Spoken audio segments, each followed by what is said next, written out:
Hello everyone, I am your biology teacher Haris Kumar Yadav, and today we are discuss about endocrine system, and we also know that we also understand how to work endocrine system in human body. So let's start the topic endocrinology.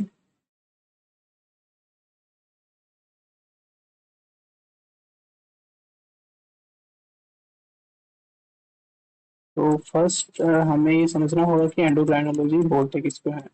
तो endocrinology medical science की एक ऐसी branch होती है जिसके अंतर्गत हम अलग अलग ग्लैंड्स उनके सिक्रीशन मॉलिक्यूल्स और उनका बॉडी के अंदर रेगुलेशन किस तरीके से मेटाबॉलिज्म करते हैं, कौन सा फंक्शंस करते हैं और किस तरीके से ट्रांसलोकेट होते हैं, उनके बारे में हम स्टडी करते हैं। साथ ही बॉडी में ग्रोथ डेवलपमेंट जितनी भी प्रोसेस हमारी ह्यूमन बॉडी के अंदर कंप्लीट होती है वो सभी कुछ स्पेसिफिक मॉलिक्यूल्स के द्वारा ही एक्सिलेट की जाती है या फिर उनको स्टार्ट किया जाता है। उन्हें ही केमिकल मॉलिक्यूल्स होते हैं जिन्हें कि हम हार्मोन्स के बारे में जिन्हें हम हार्मोन्स बोलते हैं। तो इस टॉपिक के अंतर्गत हम हार्मोन्स उनको सिक्रेट करने वाली ग्लैंड्स और उनके फंक्शंस उनके रेगुलेशन इनके बारे में हम बात करेंगे।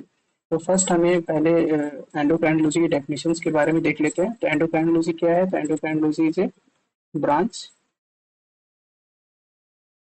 Of biology that study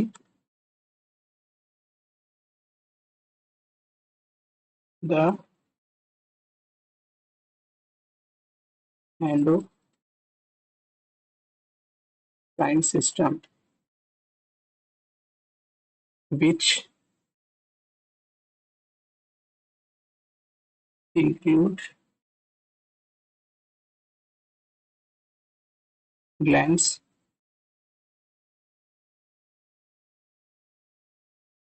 that produce and release hormones into the bloodstream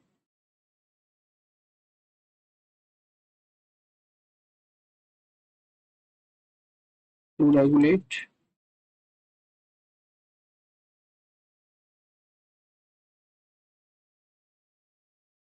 body functions।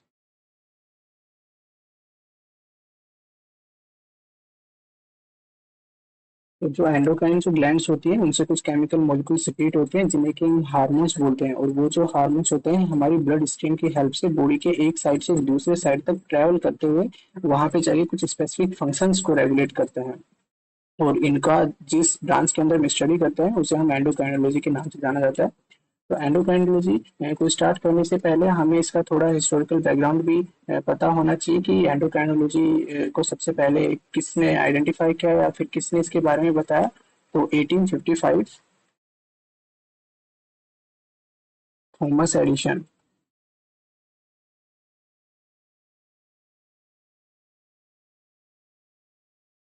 Thomas Edison ने सबसे पहले एंडोक्राइनोलॉजी के बारे में बताया, और इन्होंने एक डिजीज आइसोलेट किया जिसका इन्होंने जो नाम दिया वो था एडिशन डिजीज।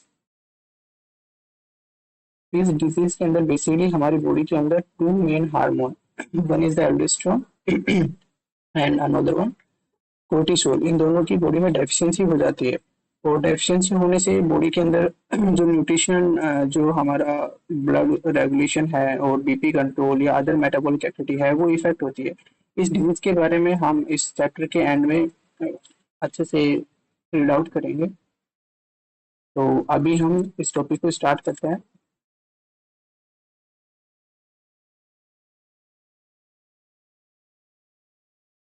तो नेक्स्ट, जब एंडोक्राइनोलॉजी हम स्टार्ट करते हैं तो कोई भी हमारी बॉडी के अंदर होने वाला फंक्शन अपने आप से तो हो नहीं सकता है, उसको कोई ना कोई कंट्रोल कर रहा होता है। तो हम सभी जानते हैं कि हमारी जो एंडोक्राइन जो ग्लैंड्स होती हैं वो सभी पिट्यूटरी ग्लैंड्स के द्वारा कोऑर्डिनेट की जाती हैं, रेगुलेट की जाती है। इसीलिए हम पिट्यूटरी ग्लैंड्स को मास्टर ग्लैंड के नाम से जानते हैं। बट पिट्यूटरी ग्लैंड को भी कोई कोऑर्डिनेट करता है और उसका नाम है हाइपोथैलेमस, जो कि पिट्यूटरी ग्लैंड को कोऑर्डिनेट करता है और सिग्नल देता है। और पिट्यूटरी ग्लैंड हमारी जो बाकी ग्लैंड्स हैं जो कि बॉडी के अंदर, जैसे कि थायराइड ग्लैंड्स होगी, एडिनल ग्लैंड्स होगी, पैनक्रियाटिक ग्लैंड्स हो गया, इन सभी से स्पेसिफिक हार्मोन के सिक्रीशन के लिए कुछ मॉलिक्यूल्स रिलीज करवाता है। तो अगर हमारा न्यूरल सिस्टम और एंडोक्राइन सिस्टम ये दोनों एक साथ काम करते हैं तो इसे हम एक न्यू टर्म के नाम से जानते हैं, उसे बोला जाता है न्यूरो एंडोक्राइनोलॉजी।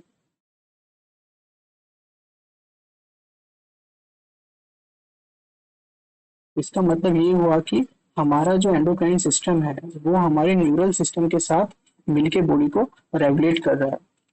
और जो न्यूरल पार्ट है इसके अंदर कौन कौन आ जाता है, तो न्यूरल जो पार्ट है इसके अंदर हमारे हाइपोथैलेमस और पिट्यूटरी ग्लैंड्स इसके अंदर आते हैं। और एंडोक्राइन सिस्टम के अंदर जो बेसिकली अनदर ग्लैंड्स हो गई, जितनी भी हमारी एंडोक्राइन ग्लैंड है वो सब इसके अंदर आती हैं।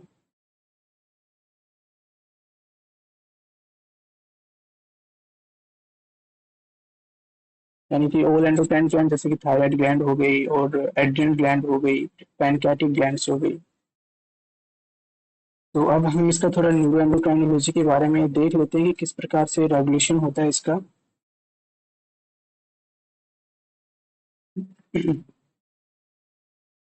सबसे पहले हाइपोथैलेमस आता है जो किसको रेगुलेट करता है, हमारी जो पिट्यूटरी ग्लैंड है, पिट्यूटरी ग्लैंड्स को कंट्रोल करता है। पिट्यूटरी ग्लैंड बाकी जितनी भी एंडोक्राइन जो ग्लैंड्स हैं उनको कंट्रोल करती है। और इसे ही हम क्या बोलते हैं, मास्टर ग्लैंड।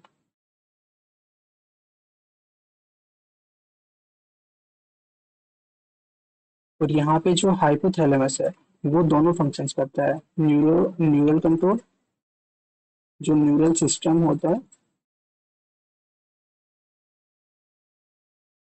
न्यूरल सिस्टम के अंदर भी पार्टिसिपेट करता है और दूसरा एंडोक्राइन सिस्टम के अंदर भी पार्टिसिपेट करता है।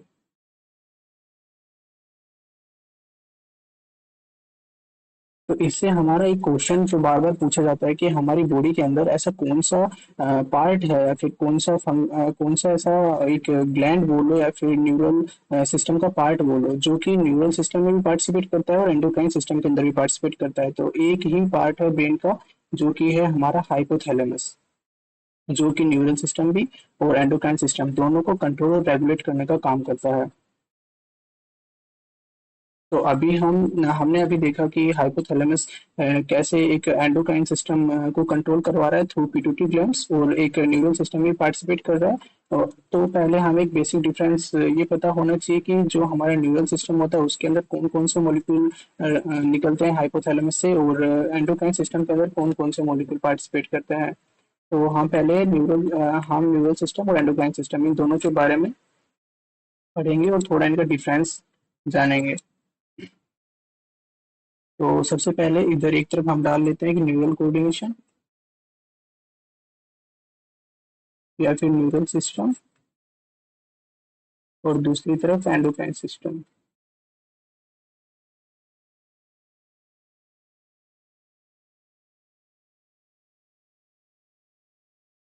और इधर हम लिख लेते हैं इनके जिन पॉइंट्स के ऊपर हम बात करने वाले हैं यानी कि फीचर्स।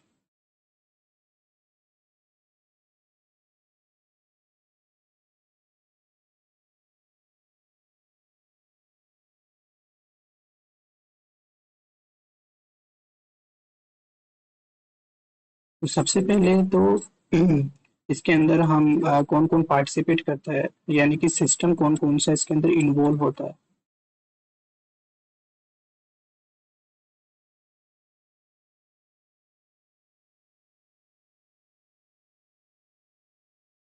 तो यहाँ पे जो इन्वॉल्व होता है वो होता है हमारा नर्वस सिस्टम,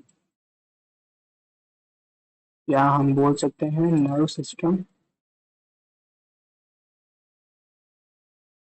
और इधर एंडोक्राइन सिस्टम।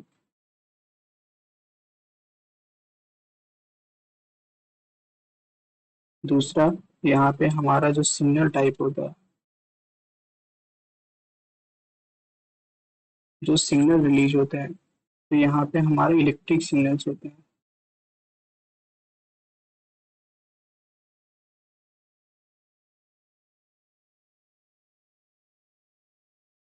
एंड इधर जो होते हैं वो होते हैं केमिकल सिग्नल्स।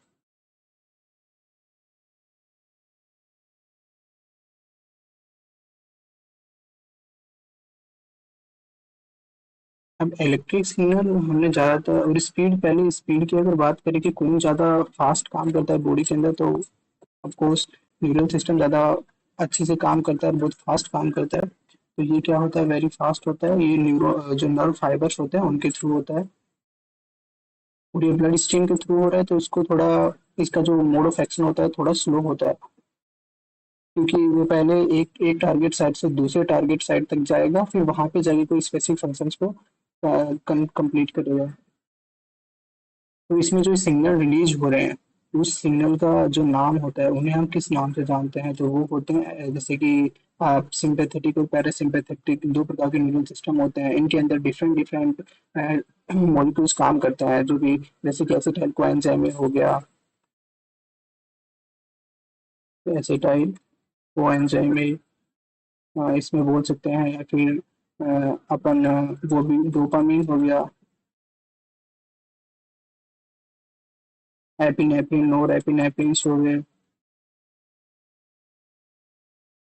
और जो एंडोक्राइन सिस्टम होता है, इनमें जो मॉलिक्यूल्स ट्रांसलोकेट होते हैं, जो रेगुलेट होते हैं, उनका नाम होता है हार्मोन्स।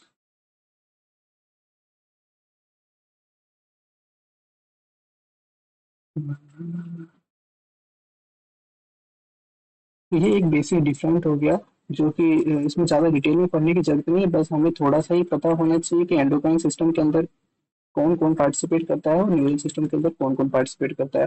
तो इसमें बेसिकली इनके इसके अंदर नर्वस सिस्टम पार्टिसिपेट करता है, इधर एंडोक्राइन सिस्टम पार्टिसिपेट करता है। इसके जो सिग्नल्स होते हैं, जो कि एक नर्व फाइबर से दूसरे नर्व फाइबर तक जाते हैं, वो इलेक्ट्रिक टाइप के सिग्नल्स होते हैं, जबकि इधर जो केमिकल मॉलिक्यूल्स होते हैं, जो कि ब्लड के थ्रू एक टारगेट साइट से दूसरे टारगेट साइट तक जाता है, ये बहुत फास्ट काम करता है, ये थोड़ा स्लो काम करता है। इसमें एसिटाइल कोएंजाइम में एसिटाइल कोलिन कोलिन मॉलिक्यूल हो गया, डोपामिन हो गया, एपिनेफ्रिन, नोर एपिनेफ्रिन टाइप्स मॉलिक्यूल हो गए, और इधर हार्मोन्स काम करते हैं। तो अब हमारा एक टर्म निकल के आता है, वो है हार्मोन होते हैं। तो अब हम हमारा जो टॉपिक स्टार्ट कर रहे हैं वो है हार्मोन्स, इनके बारे में हम थोड़ा अच्छे से पढ़ेंगे, और इससे जो टाइप के क्वेश्चंस पूछे जाते हैं हम उन्हीं पे डायरेक्ट बात करेंगे। तो जब हार्मोन्स की बात आती है, तो हमने ये तो पता कर ही लिया कि हार्मोन्स क्या होते हैं, कि कहाँ से वो रिलीज होते हैं और कैसे वो ट्रांसलोकेट होते हैं।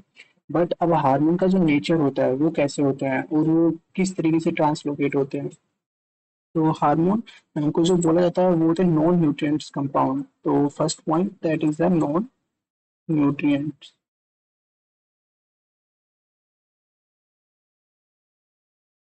Non nutrient compounds. इनको नॉन न्यूट्रिएंट्स क्यों बोल रहे हैं, क्योंकि ये बॉडी में कोई न्यूट्रिशन देने का काम नहीं कर रहे हैं, जबकि बस ये एक ट्रांसलोकेट मॉलिक्यूल है, जो कि एक साइड से दूसरे टाइप साइड तक जाके सिग्नल्स को ट्रांसलोकेट कर रहे हैं। दूसरा इन्हें हम क्या बोलेंगे, प्राइमरी मॉलिक्यूल्स।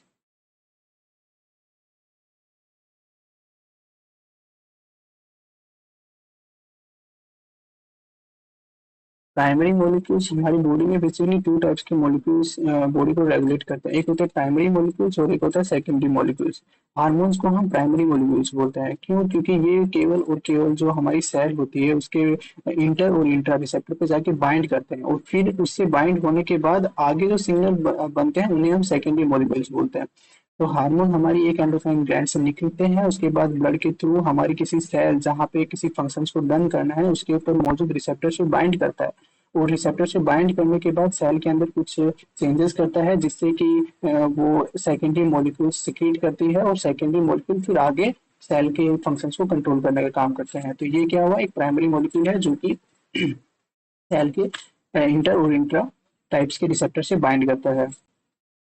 उसके अलावा इसमें हम और क्या देख सकते हैं, कि इन्हें हम जो है रेगुलेटरी मॉलिक्यूल्स भी बोल सकते हैं, क्योंकि रेगुलेशन का काम कर रहे हैं, तो इन्हें हम रेगुलेटरी मॉलिक्यूल्स भी बोलते हैं।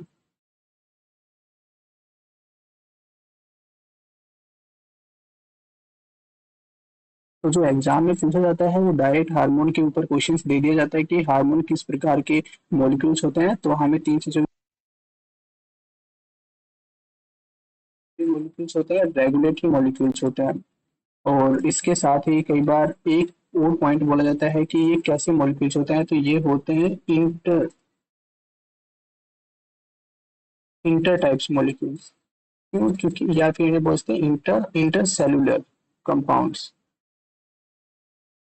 इंटरसेल्युलर क्यों बोल रहे हैं? क्योंकि जैसे कि हमारी एक ग्लैंड थी जो कि यहाँ पे मौजूद थी, हम बोल सकते हैं जैसे हमारी थायराइड ग्लैंड जो कि हमारे इधर गले में मौजूद होती है, वहां से ये कोई हार्मोन रिलीज कर रही है जिसको हम बोल रहे हैं T3 या फिर T4 हार्मोन, जिन्हें हम थायराइड हार्मोन, ट्राई आयोडोथायरोनिन या टेट्रा आयोडोथायरोनिन हार्मोन। ये जो हार्मोन है ये हमारी ब्लड स्ट्रीम में जाता है, और ब्लड स्ट्रीम की हेल्प से ये हमारी बॉडी के कोई भी पार्ट जहाँ पे मेटाबॉलिज्म हो रहा है, उसके अंदर मेटाबॉलिक एक्टिविटी के लिए, या फिर कोई दूसरी बोन है या फिर बोन के अंदर मेटाबॉलिज्म या कोई भी फंक्शन, उन सभी के लिए जो कि T3 और T4 रिस्पॉन्सिबल है, वो ब्लड की हेल्प से वहां तक पहुंच रहा है। और इसका जो टारगेट साइट है वो हमारी जो थायराइड ग्लैंड है उससे दूर है। तो यानी कि ये जहां से बनते हैं वहां से ट्रांसलोकेट होते हैं और एक स्पेसिफिक सेल्स पे जाके वर्क करते हैं। तो ये अलग सेल पे जाके काम कर रहे हैं, इसलिए हम क्या बोलेंगे इन्हें इंटर मोलिक्यूल्स बोलेंगे। और इंट्रा का मतलब होता है जो जिस सेल से बनते हैं उसी सेल्स के अंदर वर्क करते हैं, उन्हें हम क्या बोलते हैं? इंट्रा मोलिक्यूल्स बोलते हैं। तो हार्मोन क्या हुए? हमारे इंटर मोलिक्यूल हुए, क्योंकि ये खुद की सेल्स पे काम ना करके किसी बॉडी के दूसरे पार्ट में जाके फंक्शंस कर रहे हैं। तो हमने अभी हार्मोन्स देखा कि हार्मोन्स कैसे मॉलिक्यूल होते हैं, किस तरीके से ट्रांसलोकेट होते हैं। अब हम इसके नेचर्स के बारे में बात करेंगे कि हमारी बॉडी में अलग अलग कितने प्रकार के हार्मोन्स पाए जाते हैं और उनकी नेचर्स क्या क्या होती है। तो हमारा जो मेन टॉपिक है वो है types of hormone.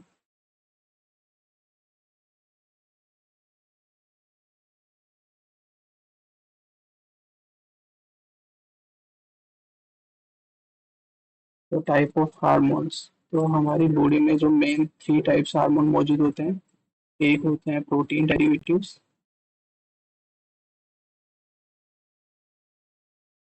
Protein nature के हार्मोन। दूसरे होते हैं एमिनो एसिड्स। कुछ एमिनो एसिड्स ऐसे होते हैं जो कि हार्मोन के रूप में वर्क करते हैं, यानी कि कुछ स्पेसिफिक मॉलिक्यूल को बनाने में हेल्प करते हैं। और तीसरे जो होते हैं वो होते हैं लिपिड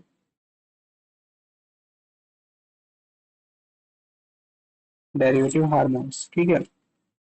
तो अगर हम प्रोटीन की बात करेंगे हमारी बॉडी में कौन कौन से प्रोटीन हार्मोन होते हैं, तो इसका सबसे अच्छा एग्जांपल है जैसे कि इंसुलिन। इंसुलिन हो गया, ग्लूकागोन हो गया,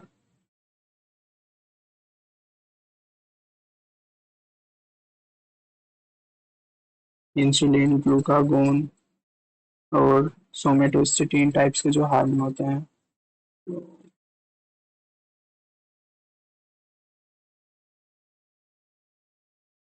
ये ऐसे जो हार्मोन होते हैं ये सभी प्रोटीन डेरिवेटिव्स होते हैं, मतलब ये प्रोटीन के बने हुए होते हैं। इंसुलिन और ग्लूकागोन कहाँ से रिलीज होता है?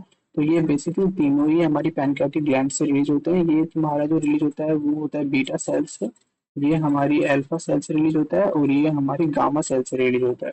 इंसुलिन क्या काम करता है? हमारी बॉडी में ब्लड ग्लूकोज के लेवल को कम करने में हेल्प करता है। ग्लूकागोन क्या करता है? ब्लड लेवल में ग्लूकोज को इंक्रीज करने का काम करता है। और सोमेटोस्टेटिन इन दोनों का इनहिबिटर माना जाता है। अगर ब्लड के अंदर इंसुलिन हार्मोन और ग्लूकागोन हार्मोन का डिसबैलेंस होने लगता है या फिर इनका सिक्रीशन अधिक या फिर कम हो जाता है, तो उसको बैलेंस करने का काम कौन करता है? सोमेटोस्टेटिन करता है।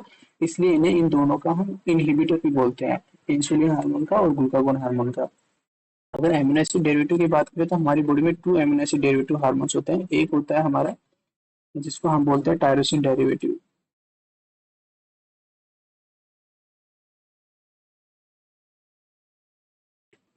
जो बेसिकली जो मेन बना हुआ होता है टायरोसिन एमिनो एसिड से, टायरोसिन डेरिवेटिव। और दूसरा होता है ट्रिप्टोफैन डेरिवेटिव,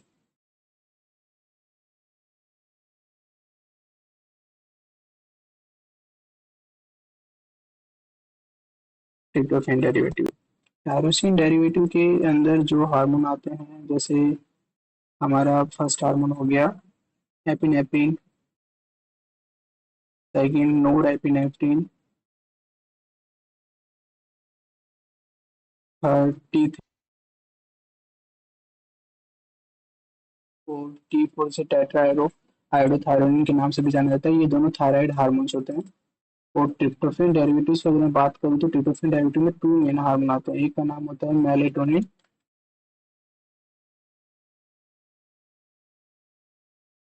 मेलाटोनिन और दूसरा होता है सीरोटोनिन।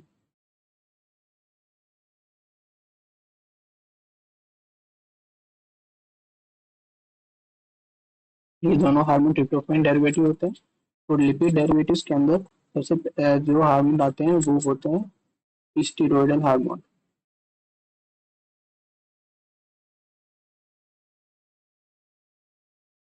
स्टेरॉयडल हार्मोन के एग्जांपल में जैसे कि तुम्हारा पहला आता है एस्ट्रोजन, जो कि फीमेल हार्मोन होता है, फीमेल सेकेंडरी कैरेक्टरिस्टिक के लिए रिस्पॉन्सिबल होता है। दूसरा तुम बोल सकते हो कोर्टिसोल। तीसरा टेस्टोस्टेरोन।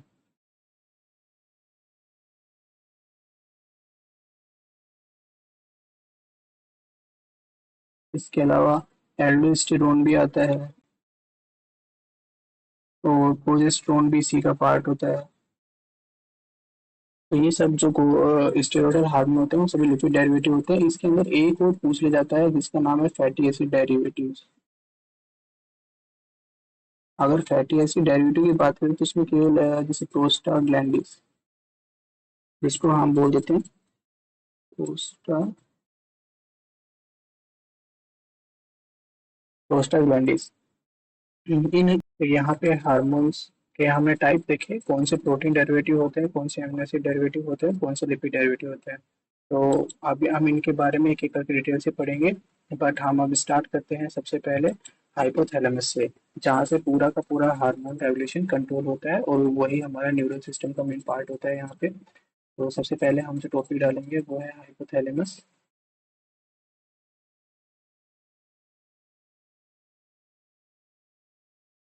तो जब हाइपोथैलेमस के बारे में बात करते हैं तो पहले हमें ये पता होना चाहिए कि ये हमारी बॉडी में होता कहाँ है।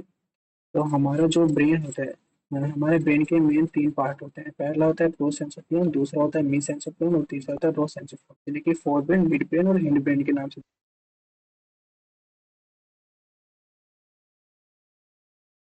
और फोर ब्रेन के जो पार्ट की हम बात करते हैं तो हमारे फोर ब्रेन के अंदर जो डिवाइड करता है टू मेन पार्ट्स में, एक होता है डाई सेंसिफोन पार्ट और एक होता है एंसिफोन पार्ट। तो एंसिफोन पार्ट के अंदर आ जाता है हमारा सेरिब्रम, और जो डाई एंसिफोन पार्ट होता है,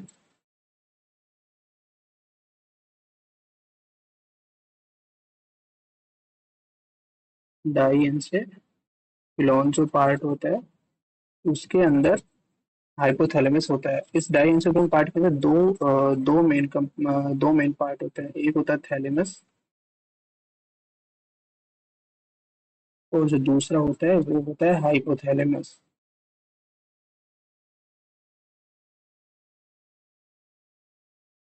और ये किसका पार्ट होता है, तो ये हमारे फोर ब्रेन का पार्ट होता है। फोर ब्रेन का पार्ट होता है और फोर ब्रेन का ये केवल केवल कितने 20% पार्ट होता है। और जो 80% पार्ट होता है वो होता है सेंसोट्रोन वाला पार्ट।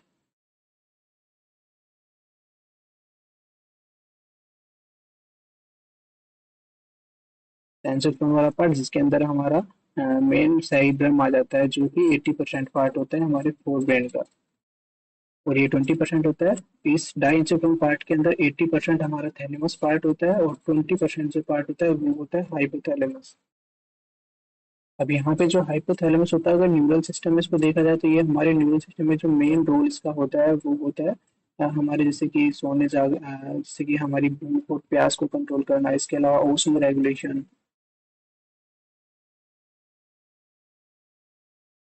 ओस्मो रेगुलेशन जैसे कि हमारी ब्लड की जो ओस्मोलिटी होती है वो कितनी होती है, 300 ओस्मोल होती है, जो कि किसके द्वारा कंट्रोल रहती है, हाइपोथैलेमस के द्वारा ही कंट्रोल की जाती है। इसके अलावा हमारे जो थर्स्ट सेंटर होते हैं या फिर हंगर सेंटर होते हैं, जो कि जिससे हमें भूख लगती है, थ्रस्ट सेंटर जिससे हमें प्यास लगती है, उन सभी को जो कंट्रोल करने का काम करता है वो हमारा थैलेमस ही करता है। और इसका जो एक और रोल होता है वो होता है एंडोक्राइन ग्लैंड्स को कंट्रोल करना,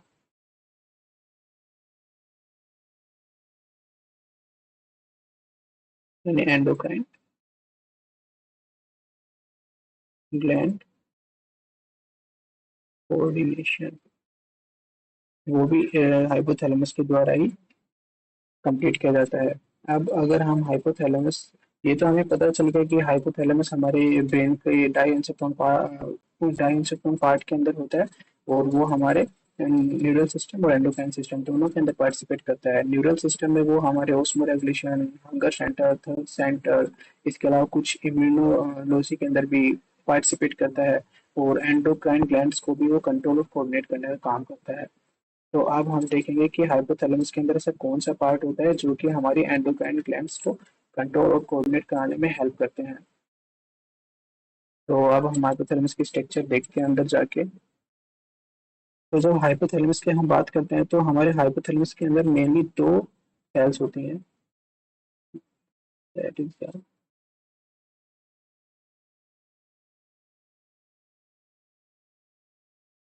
हाइपोथैलेमस, इसके अंदर दो मेन सेल्स होती हैं। एक को जिसको हम बोलते हैं सिक्रेटरी सेल्स,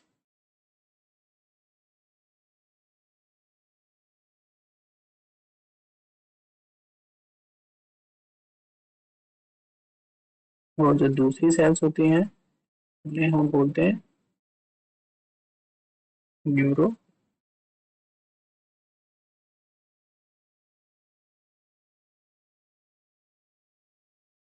न्यूक्लियाई। जो सिक्रेटरी सेल्स होती है उसके द्वारा हमारी बॉडी के अंदर हार्मोन्स को रिलीज और इनहिबिट करने के लिए हार्मोन रिलीज किए जाते हैं। तो उन्हें हम क्या बोलेंगे, इसके अंदर निकलने वाले जो हार्मोन्स होते हैं वो कौन से होते हैं? रिलीजिंग और इनहिबिटरी हार्मोन्स।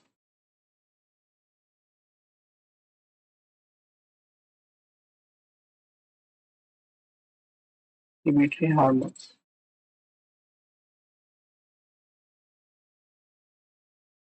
और हमारी जो न्यूरोन्यूक्लियाई होती है उसके अंदर मेनली टू पार्ट्स होते हैं। एक होता है सुप्रा ऑप्टिकल,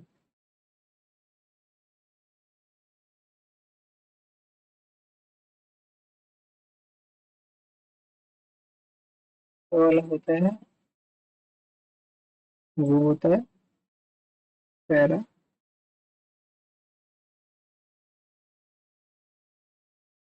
वेंट्रिकुलर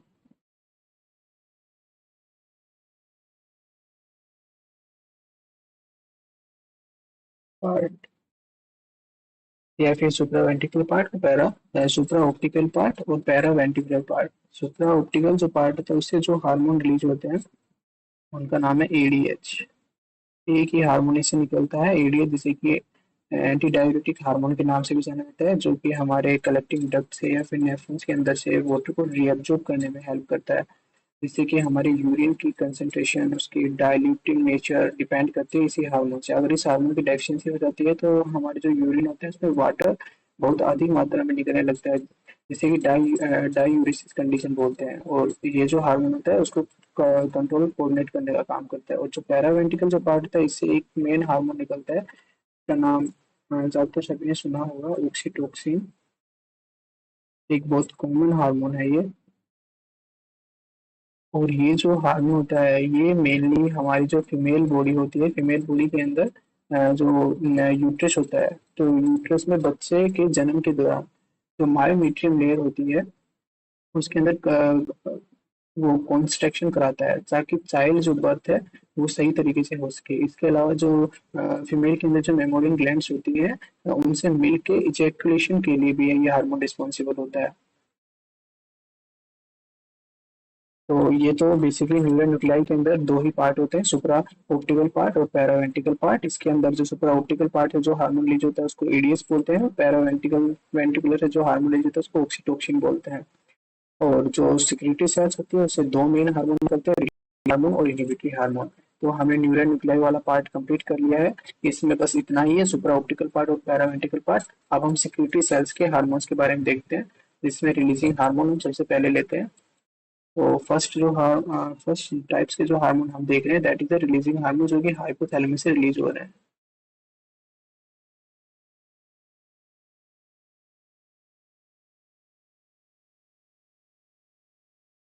तो हाइपोथैलेमस से कितने प्रकार के रिलीजिंग हार्मोन्स रिलीज होते हैं? वो अभी हम एक एक करके देखते हैं। तो सबसे पहले जो हार्मोन है जैसे कि prolactin releasing hormone, PRH, prolactin releasing hormone.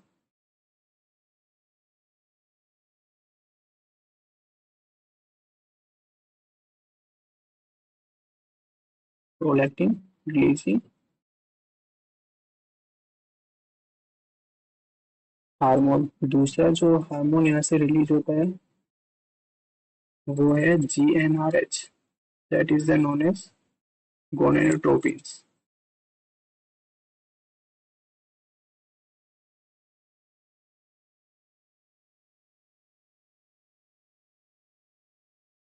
इन्हें गोनेडोट्रोपिन्स बोलते हैं, जो कि FSH LH के रूप में सिक्रीट होते हैं और मेल और फीमेल, मेल बॉडी और फीमेल बॉडी के अंदर अलग अलग फंक्शंस कंडक्ट कराते हैं। और तीसरा जो इनसे रिलीजिंग हार्मोन रिलीज होता है हाइपोथैलेमस से, उसका नाम है TRH, that is the thyroid releasing hormone.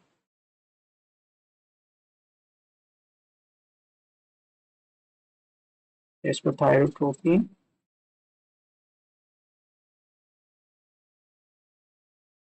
Tropine releasing hormone, जो कि हमारी थायराइड ग्रंथि से थायराइड हार्मोन को सिक्रेट कराने में हेल्प करवाएगा। और जो चौथा मेन हार्मोन है that is the GRH, growth releasing hormone.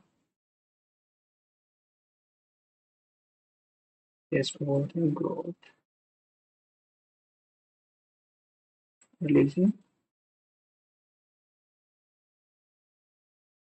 Hormone. और जो पांचवा टाइप्स का रिलीजिंग हार्मोन है, fifth, that is the CRH,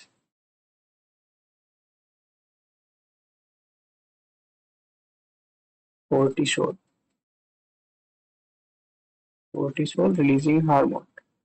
तो ये 5 प्रकार के रिलीजिंग हार्मोन होते हैं जो कि हमारे हाइपोथैलेमस से सिक्रीट होते हैं और ये पिट्यूटरी ग्लैंड्स के पास जाते हैं। वहाँ पे अलग अलग सेल्स होती हैं, जैसे कि प्रोलैक्टिन को रिलीज करने वाली जो सेल्स होती है लैक्टोट्रोप सेल्स होती हैं, गोनेटोपिन के रूप में गोनेडोट्रोप सेल्स होती है, थायरोट्रोप सेल्स होती है थायरोट्रोपिन के लिए, और ग्रोथ हार्मोन के लिए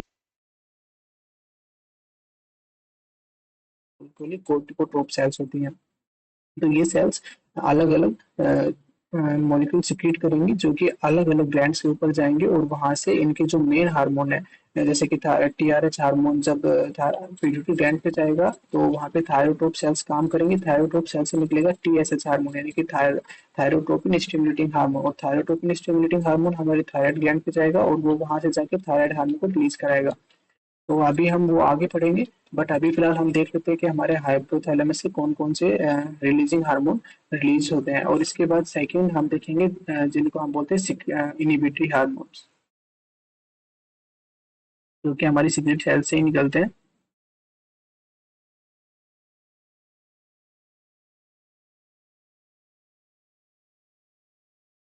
तो इनिबिटरी हार्मोन्स, तो इनहिबिटरी हार्मोन में एक होता है that is the prolactin releasing hormone, inhibitory hormone, जो कि प्रोलैक्टिन को इनहिबिट करने का काम करता है। अगर बॉडी में, फीमेल बॉडी के अंदर बहुत अधिक ब्लड के अंदर बहुत ज्यादा प्रोलैक्टिन हो जाता है तो उसको इनहिबिट, उसका जो नेगेटिव फीडबैक हाइपोथैलेमस पे आता है। फिर नेगेटिव फीडबैक देखने के बाद हाइपोथैलेमस की जो सिक्रेटरी सेल्स है वो इनहिबिटरी हार्मोन रिलीज करती है, जो कि प्रोलैक्टिन के लेवल को कम करने में हेल्प करता है। तो उन उसे अपन क्या बोलते हैं, उसे बोलते हैं PRH, यानी कि prolactin releasing hormone, inhibitory hormone. और इसके बाद जो दूसरा होता है वो होता है TSH, इनहिबिटरी हार्मोन, यानी कि जो हमारी पिट्यूटरी ग्लैंड से जो थायराइड स्टिमुलेटिंग हार्मोन रिलीज हुआ, जो कि थायराइड ग्लैंड पे काम करके वहां से थायराइड हार्मोन रिलीज करवा रहा है। जब बॉडी के अंदर थायराइड बहुत ज्यादा हो जाएगा तो उसका भी नेगेटिव फीडबैक आएगा और वो हाइपोथैलेमस के पास पहुंचेगा। फिर हाइपोथैलेमस की जो इनिबिटरी सिक्रेटरी सेल्स हैं वो दूसरे प्रकार का इनिबिटरी हार्मोन रिलीज करेंगी, दैट इज TSH, जो कि थायराइड पिट्यूटरी ग्लैंड से रिलीज होने वाले थायरोट्रोपिन स्टिमुलेटिंग हार्मोन को इनहिबिट कर देगा। जब थायरोट्रोपिन स्टिमुलेटिंग हार्मोन इनहिबिट हो जाएगा तो थायराइड ग्लैंड के ऊपर कोई सिग्नल नहीं जाएगा, जिससे कि थायराइड हार्मोन भी रिलीज नहीं होगा। तो ये हो गए इनहिबिटरी हार्मोन। और इससे पहले हमने देख लिया कि सुप्रा ऑप्टिकल पार्ट और पैरावेंट्रिकल पार्ट से भी जो कि एडीएस और ऑक्सीटोसिन रिलीज हो रहे थे। तो ये जितने भी हार्मोन है ये हमारे हाइपोथैलेमस के द्वारा रिलीज किए जाते हैं, जो कि पिट्यूटरी ग्लैंड की हेल्प से पूरे बॉडी के अंदर जितनी भी ग्लैंड्स वर्क कर रही हैं उन सभी को कंट्रोल और कोऑर्डिनेट करने में हेल्प करते हैं।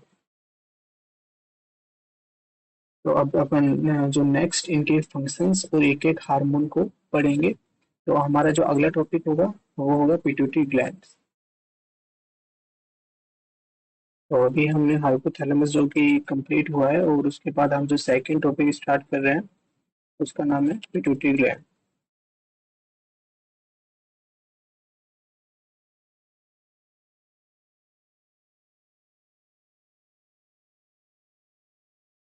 पिट्यूटरी ग्लैंड जो होती है ये हमारी बॉडी की मास्टर ग्लैंड्स कहलाती है। क्यों? क्योंकि ये हमारी बॉडी की जितनी भी ग्लैंड्स हैं उन सभी को कंट्रोल और रेगुलेट करने का काम करती है। तो ये कौन सी ग्लैंड है? That is known as master gland.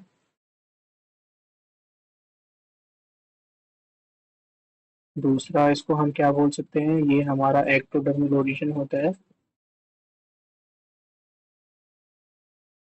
Ectodermal origin है जो कि एक्टोडर्म से मिलकर बनी हुई होती है। जैसे कि हमारी जो बॉडी होती है उसके अंदर तीन मेन लेयर्स होती हैं, एक होती है एंडोडर्म, मेसोडर्म और एक होती है ectoderm.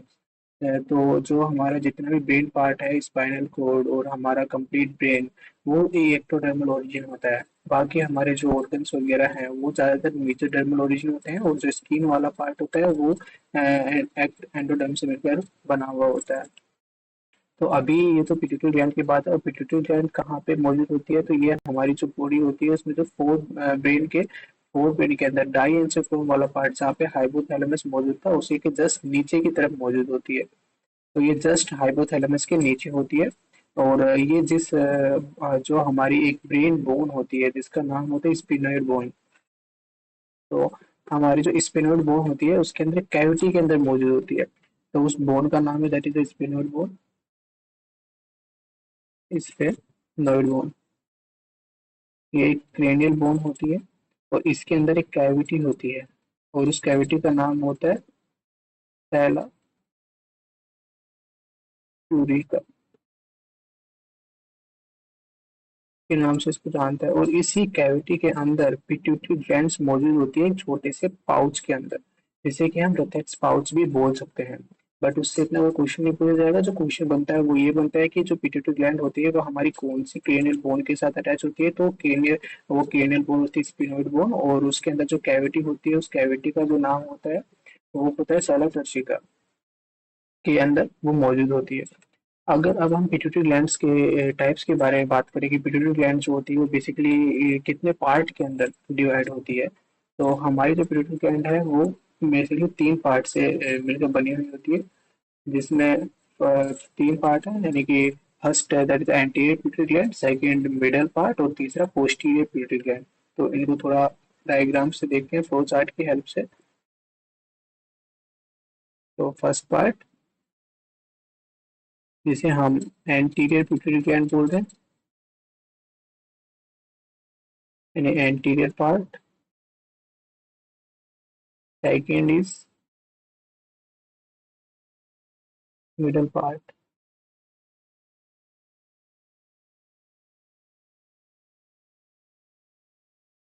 and third one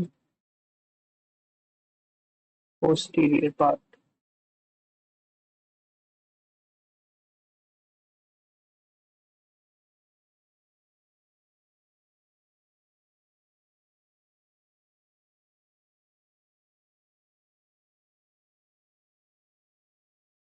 is the posterior।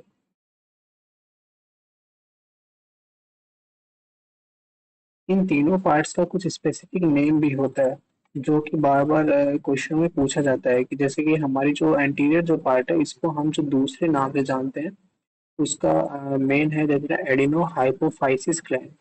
यानी कि इसको हम किस नाम से जानते हैं? एडिनो हाइपोफाइसिस,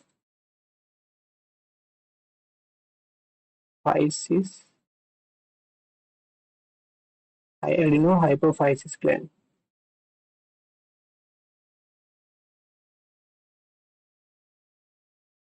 और इसको हम किस नाम से जानते हैं? तो इसको हम जानते हैं posterior part, that is the neuro hypophysis part. इसके अलावा इसे एक नाम से और भी जाना जाता है, जिसको हम बोलते हैं पोस्टा डिस्टेलिस।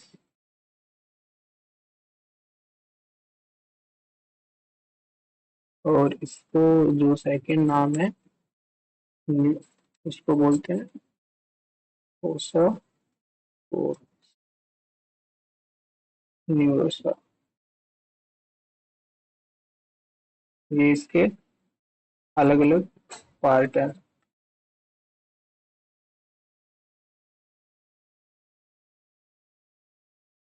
और ये मिडल पार्ट, इसका कोई स्पेसिफिक नेम है नहीं, तो इसको हम नॉर्मल मिडिल पार्ट के नाम से भी बोल सकते हैं, और या फिर इसे पोरस इंटरमीडिएट पार्ट के नाम से भी जाना जाता है।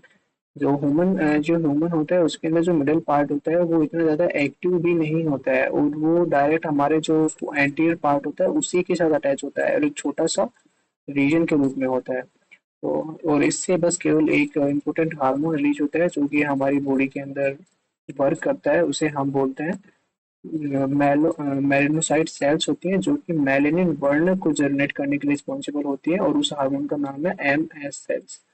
That is a melanin stimulating hormone. यह जो हार्मोन होता है ये हमारी मिडिल पिट्यूटरी ग्लैंड से रिलीज होता है, और उसी से आगे मेलेनिन वर्ण का फॉर्मेशन कराने में हेल्प करता है।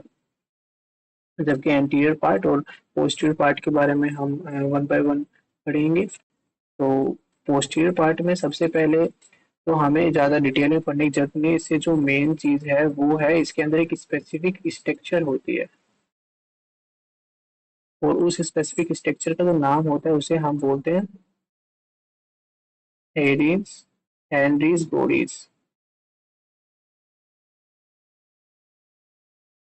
ये जो हेनरी बॉडीज होती है, ये बेसिकली हमारे दो मेन हार्मोन जो कि हाइपोथैलेमस से रिलीज हो रहे थे, एक तो एडीएक्स और एक ऑक्सीटोसिन, वो दोनों आके यहीं पे स्टोर किए जाते हैं पोस्टीरियर पिट्यूटरी ग्लैंड के अंदर।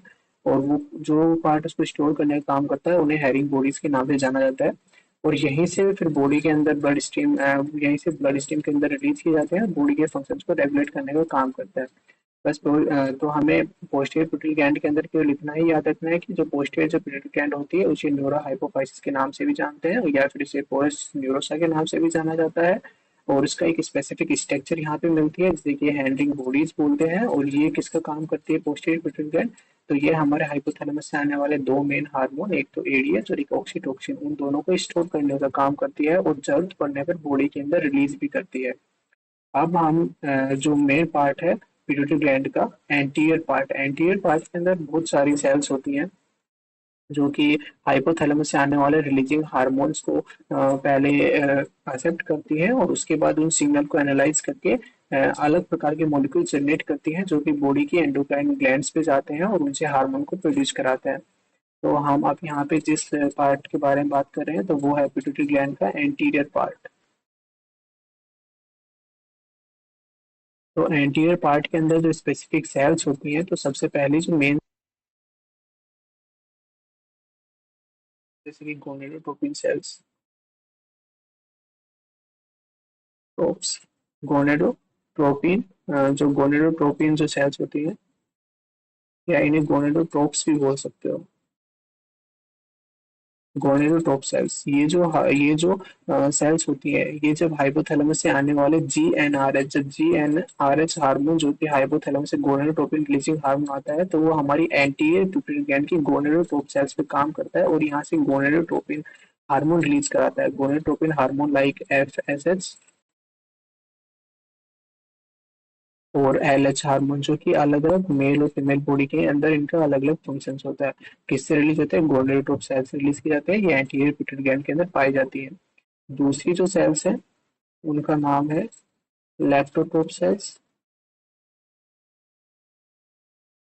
लैक्टोट्रोप सेल्स, तो लैक्टोट्रोप सेल्स होती हैं, ये कौन सा ये किसके ऊपर रिस्पॉन्स करते हैं? तो इनको जो एक्टिवेट करने वाला जो हार्मोन होता है वो होता है PRH, यानी कि प्रोलैक्टिन रिलीजिंग हार्मोन। जब प्रोलैक्टिन रिलीजिंग हार्मोन हाइपोथैलेमस से एंटीरियर पिट्यूटरी ग्लैंड पे आता है, और एंटीरियर पिट्यूटरी ग्लैंड की जो लैक्टोट्रोप सेल्स होती है उनको एक्टिवेट करता है, और फिर यहाँ से कौन सा हार्मोन रिलीज होता है, तो यानी कि प्रोलैक्टिन हार्मोन यहाँ से रिलीज किया जाता है। और ये जो प्रोलैक्टिन हार्मोन होता है ये मेम्ब्रेन ग्लैंड पे जाके काम करता है, वहां से मिल्क के फॉर्मेशन में हेल्प कराता है। तो ये भी पिट्यूटरी ग्लैंड के द्वारा ही रिलीज हो रहा है। तीसरा जो मेन सेल्स यहाँ पे मौजूद होती है एंटीरियर पार्ट के अंदर, that is the thyrotrope cells.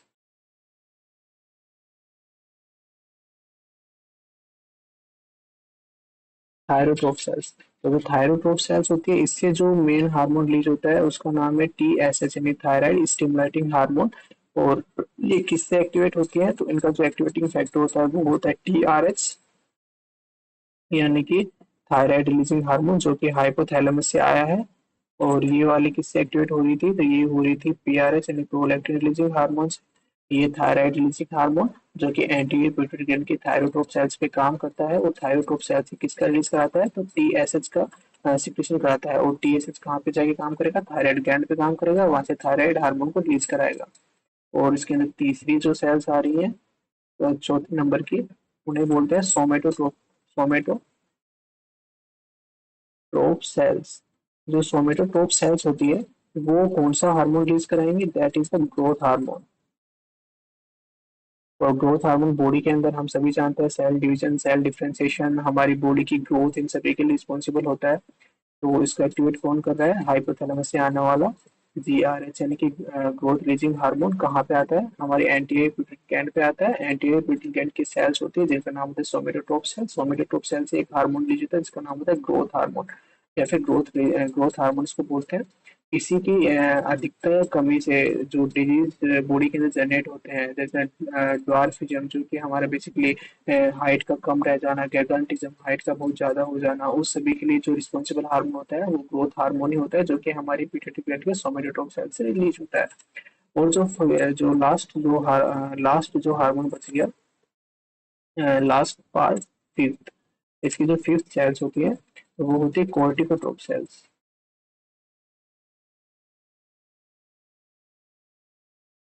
तो कोर्टिकोट्रोप सेल्स से जो हार्मोन रिलीज होगा वो है ACTH हार्मोन। और ये किससे एक्टिवेट हो रहा है, तो ये होता है कोर्टिसोल रिलीजिंग हार्मोन। ये कहाँ से आ रहा है, हाइपोथैलेमस से आ रहा है। हाइपोथैलेमस हमारी एंटीरियर पिट्यूटरी ग्लैंड की कोर्टिकोट्रोप सेल्स पे काम करेगा, और कोर्टिकोट्रोप सेल से ACTH हार्मोन रिलीज करेगा। ये हार्मोन ब्लड स्ट्रीम की हेल्प से हमारी हमारी जो एड्रिनल ग्लैंड है उसके ऊपर जाके वर्क करेगा, और एड्रिनल ग्लैंड से कोर्टिसोल हार्मोन रिलीज कराएगा। और जो कोर्टिसोल हार्मोन होता है वो हमारी बॉडी में हम जानते हैं कि एंटी इंफ्लामेटरी एक्शंस के लिए रिस्पॉन्सिबल होता है, शुगर मेटाबॉलिज्म के लिए रिस्पॉन्सिबल होता है, इम्यूनोसप्रेसेंट के रूप में काम करता है। तो ये एक मेन हार्मोन है, और इससे कई बार क्वेश्चन भी पूछा जाता है कि जो ACTH हार्मोन होता है वो हमारी पिट्यूटरी ग्लैंड की कौन सी सेल्स के द्वारा रिलीज होता है, तो ये हमारी कोर्टिकोट्रोप सेल्स के द्वारा रिलीज किया जाता है। और ये कोर्टिकोट्रोप सेल जिससे एक्टिवेट होती है उसका नाम है कोर्टिसोल रिलीजिंग हार्मोन, जो कि हाइपोथैलेमस से आता है। तो ये हमारा जो टोटल था, ये पिट्यूटरी ग्लैंड था। और जो ऑलरेडी हम इस मिडिल पिट्यूटरी ग्लैंड के बारे में बात कर ही चुके हैं, जिससे कि MSH हार्मोन रिलीज होता है, जो कि मेलेनिन जो हमारी बॉडी के अंदर जो स्किन होता है उसके कलर के लिए रिस्पॉन्सिबल होता है, वो सिक्रीट कराने में help, middle pituitary gland and posterior pituitary glands, और इन तीनों के जो फंक्शंस थे और इनसे जो हार्मोन रिलीज हुए थे वो हमने यहाँ पे कंप्लीट किया है। और इसी के साथ हम हमारा जो फर्स्ट लेक्चर है ये बेसिक एक इंट्रोडक्शन टाइप लेक्चर है, जिसमें हमने स्टार्टिंग में देखा कि एंडोक्राइनोलॉजी क्या होती है, वो कैसे हमारे न्यूरल सिस्टम के साथ रेगुलेट होती है, और इसके साथ न्यूरल सिस्टम और हमारे एंडोक्राइन सिस्टम के अंदर बेसिक क्या डिफरेंस है, कौन सी ऐसी ग्लैंड है जो कि न्यूरल सिस्टम के अंदर और एंडोक्राइन सिस्टम के अंदर दोनों के अंदर पार्टिसिपेट कर रहा है, केवल एक ही है वो हाइपोथैलेमस, याद रखना है। दूसरा हमने देखा कि जो हमारा हाइपोथैलेमस है उसके अंदर कौन कौन सी सेल्स हैं जो कि रिलीजिंग हार्मोन रिलीज कर रही है, कौन सा इनिबिटरी हार्मोन रिलीज कर रही है, कौन ADH जो कि एंटी डायबिटिक हार्मोन है, कौन ऑक्सीटोसिन रिलीज कर रही है, और वो किस तरीके से हमारी जो पिट्यूटरी ग्लैंड के ऊपर मौजूद जो सेल्स हैं उनको एक्टिवेट कर रहे हैं, और वहां से अलग मॉलिक्यूल वहां से कुछ हार्मोन रिलीज करा रहे हैं जो कि हमारी बॉडी के अंदर दूसरे एंडोक्राइन ग्लैंड्स के ऊपर वर्क करके उनसे स्पेसिफिक हार्मोन का सिक्रेशन करा रहे हैं। तो ये इस चैप्टर के अंदर हमने कंप्लीट किया है। तो हमारा फर्स्ट हाइपोथैलेमस कंप्लीट हो चुका है। हाइपोथैलेमस दूसरा जो हमारी ग्लैंड्स कंप्लीट हुई है वो है पिट्यूटरी ग्लैंड। पिट्यूटरी ग्लैंड अभी इन दोनों में हमने केवल अभी ये देखा है कि कौन कौन से हार्मोन्स रिलीज हो रहे हैं, इनके मोड ऑफ एक्शंस और फंक्शंस जो हम आगे बात करेंगे। तो इस वीडियो को हम यहीं पे स्टॉप करते हैं।